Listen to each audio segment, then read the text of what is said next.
কাৰেং ঘৰলৈ যোৱা এখন দুৱাৰ এইখন দুৱাৰ হৈছে পানী দুৱাৰ কেইখন দুৱাৰ আছে ইয়াত তিনিখন আছে কি আছে পানী দুৱাৰ দুখন বৰদমুখ এখন আছে তিনিখন নহয় জানো আমি ইতিহাসে গড়কা গড়গাঁৱত এই মুহূৰ্তত আছো গড়গাঁৱৰ ৰাজপ্ৰাসাদ ৰাজ কাৰেং ঘৰ হিচাপে খ্যাত আপোনালোকক এই কাৰেং ঘৰটো দেখুৱাইছো এইটোৱে হ'ল ঐতিহাসিক কাৰেং ঘৰ ইতিহাসে গড়কা কাৰেং ঘৰ স্বৰ্গদেউ শুক্লেংমুং অথবা গড়গঞা ৰজাই বাঁহ আৰু কাঠেৰে এই ঘৰটো নিৰ্মাণ কৰিছিল পৰৱৰ্তী সময়ত ৰাজেশ্বৰ সিংহই আজিৰ এই ৰূপ দিলে নিত অগণন লোকৰ সমাৱেশ ঘটে ইয়াত গতিকে আপোনালোকক ভিতৰলৈ গৈ আমি জনাম এই ৰাজ কাৰেংটো নিৰ্মাণ কৰিছিল পোনপ্ৰথমে বাঁহ আৰু কাঠেৰে স্বৰ্গদেউ শুক্লেংমুং অথবা গড়গঞা ৰজা হিচাপে খ্যাত 1540 খ্ৰীষ্টাব্দত তেতিয়া কাঠ আৰু বাঁহেৰে নিৰ্মাণ কৰিছিল তাৰ পাছত ৰুদ্ৰসিংহৰ কিছু পৰশ আছিল ৰুদ্ৰসিংহৰ পাছতে ৰুদ্ৰসিংহৰ দ্বিতীয় পুত্ৰ প্ৰমত্ত সিংহই 1747 খ্ৰীষ্টাব্দত এই প্ৰাসাদটো ইটাৰে নিৰ্মাণ কৰিছিল কিন্তু পৰৱৰ্তী সময়ত ৰাজপ্ৰাসাদটো ক্ষতিগ্ৰস্ত হয় তাৰ পাছতে স্বৰ্গদেউ ৰুদ্ৰসিংহৰ তৃতীয় পুত্ৰ ৰাজেশ্বৰ সিংহই 1751 খ্ৰীষ্টাব্দৰ পৰা 69 খ্ৰীষ্টাব্দলৈকে নিৰ্মাণ কাৰ্য সম্পূৰ্ণ কৰিছিল এই ৰাজ কাৰেংটো প্ৰায় 300 বছৰ অতিক্ৰম কৰিছে বুৰঞ্জী আছিলে নেকি বুৰঞ্জী নহয় না মোক বুৰঞ্জী নম্বৰ গণিত বিভাগৰ আছিল তথাপিও মানে যিমানখিনি জানিব পাৰিছো আৰু আমি সোশ্যাল মিডিয়াৰ পৰা বা গুগলৰ পৰা যিমানখিনি জানিব পাৰো হেতু হিচাপে হাতমহলীয়া হয় আৰু মানে তলত দুটা মহল আছিল ওপৰত আৰু চাৰিটা মহল আছে কিন্তু 3 নম্বৰ মহলটোত মানে যেতিয়া কি বুলি কয় এটা সময়ত মানে কি হল 3 নম্বৰ মহলটো মানে মাটি দি পুতি দিয়া হল এটা বাকি কিটা মহলহে ওপৰত আছে মানে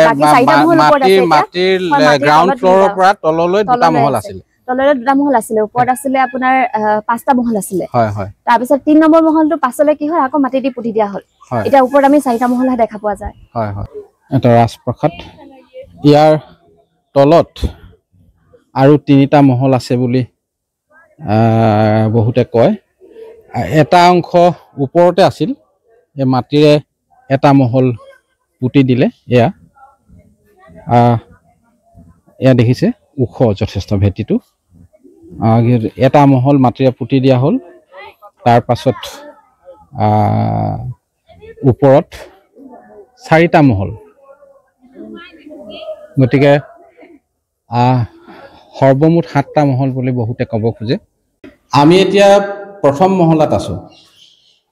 গ্ৰাউণ্ড ফ্লোৰৰ পৰা আমি মাটি মহলৰ পৰা আমি প্ৰথম মহললৈ আহিছো এতিয়া আমি দ্বিতীয় মহলালৈ যাম আমি দ্বিতীয় মহলালৈ যাম কেটা চিৰি আছে আপোনালোকক গণনা কৰিম 1 2 3 4 5 6 7 8 9 10 11 12 13 14 15 16 17 18 19 20 21টা খোজ পেলোৱাৰ পাছত আমি দ্বিতীয় মহলাত প্ৰৱেশ কৰিছো এয়া গড়গাঁৱৰ কাৰেং ঘৰৰ এয়া দ্বিতীয় মহলাত আছো এটো ৰজাৰ প্ৰহৰীসকল আছিল বুলি বহুতে কয় এই ৰাজ কাৰেঙৰ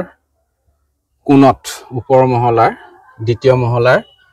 কোণত আমি এয়া দেখিছো সন্তৰীসকল থাকে নিশ্চিতভাৱে হয়তো এয়া ভাগি পৰিছে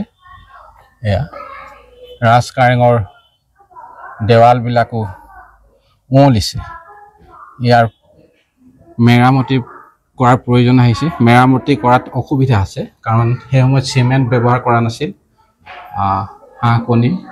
বৰা চাউল মাটিমাহ বৰালি মাছ গুড় আদি সংমিশ্ৰণেৰে সিমেন্ট তৈয়াৰ কৰিছিল ইয়াতো চাৰিকোণত সন্তৰী প্ৰহৰী থকাৰ আমি টুপ দেখিছো এয়া ওলি গ'ল ইফালে চাৰিটা কোণত ৰজাৰ প্ৰহৰীসকল আছিল এয়া ৰাজপ্ৰসাদ দুখৰ বিষয় ইয়াৰ দেৱালসমূহত বহুতো লোকে নিজৰ নাম খোদিত কৰে বা কিছুমান চিহ্ন ইয়াত দেখিবলৈ পোৱা গৈছে এইবিলাক নাম লিখিছে বহুতে এয়া কৰা অনুচিত কাৰণ এয়া ইতিহাসে পৰখ থকা এটা ঘৰ আমি এই ঘৰটো এনে ধৰণৰ ঘৰ নিৰ্মাণ কৰা অসম্ভৱ গতিকে আমি ইয়াক যাউতি যোগিয়া কৰি তুলিব লাগিব ৰাখিব লাগিব দ্বিতীয় মহলাত আছো এয়া তৃতীয় মহলালৈ যোৱাৰ পথ এটো নো এন্ট্ৰি আমি ইয়াৰ পৰা ওপৰলৈ যোৱাটো অনুচিত হ'ব আপোনালোক কোন থানাৰ আমি হিমলগুৰি থানা ইয়াত ডিউটি কাৰণে আহোঁ হয় মানে ইয়াত মানুহ বেছি ভিৰ হ'লে কিবা কাজিয়া পোচাল হয় বা সেইবুলি আমি আহোঁ কেইটা বজাত খোলে ৰাতিপুৱা 8টা বজাত খোলে আৰু বন্ধ 4:30 বজাত 4:30 বজাত বন্ধ হয় আৰু বিভিন্ন প্ৰান্তৰ পৰা পৰ্যটক আহিছে এয়া কাৰেং ঘৰৰ চৌহদটো দেখুৱাইছো অসমৰ বিভিন্ন প্ৰান্তৰ পৰা আহে দেশী বিদেশী পৰ্যটক আহে বিশেষকৈ ডিচেম্বৰ আৰু জানুৱাৰী মাহত অগণন লোকৰ সমাগম ঘটে দৈনিক এয়া ইতিহাসে গৰকা ৰাজ কাৰেং ঘৰৰ চৌহদটো দেখুৱাইছো ওপৰৰ পৰা এয়া হৌৱা দূৰত গাড়ীসমূহ পাৰ্কিং কৰিছে এয়া ইতিহাসে গৰকা কাৰেং ঘৰৰ চৌহদ এয়া কাৰেং ঘৰৰ বাকৰি এয়া তললৈ নামি যাম এয়া কাৰেং ঘৰৰ প্ৰতিচ্ছবি দেখাইছো আমি এতিয়া তললৈ যাম এয়া আপুনি ক'ৰ পৰা আহিছে গহপুৰৰ পৰা আহিছোঁ আগতে আহিছে নে আগতে এবাৰ আহিছিলোঁ 1994 আপোনালোকে হদল বলে আহিছে নেকি আমাৰ পৰিয়াল আহিছে হয় কেনেকুৱা লাগিলে ইয়ালৈ আহি ভাল লাগিছে জানে নে কাৰেং ঘৰৰ বিষয়ে ইতিহাস ইয়াৰ ইতিহাস মানে ৰাজেশ্বৰ সিংহই নিজৰ ৰাজপ্ৰসাদ হিচাপে ব্যৱহাৰ কৰিছিলে হয় সকলো ৰাজেশ্বৰ সিংহই হয় তাৰপিছত ইয়াৰ চাৰিওফালে আচলতে বহি থকাৰ ব্যৱস্থা আছিলে হয় অলপ নষ্ট হৈছে এতিয়া পুৰণা কীৰ্তিচিহ্ন হেৰি হৈছে যেতিয়া ঘৰবিলাক আপোনাৰ বুৰঞ্জী আছিলে নে বাৰু বুৰঞ্জী মোৰ আছিলে হাইস্কুল ইয়াত ছেকশ্যনত এয়া বিভিন্ন স্থানৰ পৰা অসমৰ বিভিন্ন স্থানৰ পৰা পৰ্যটক আহে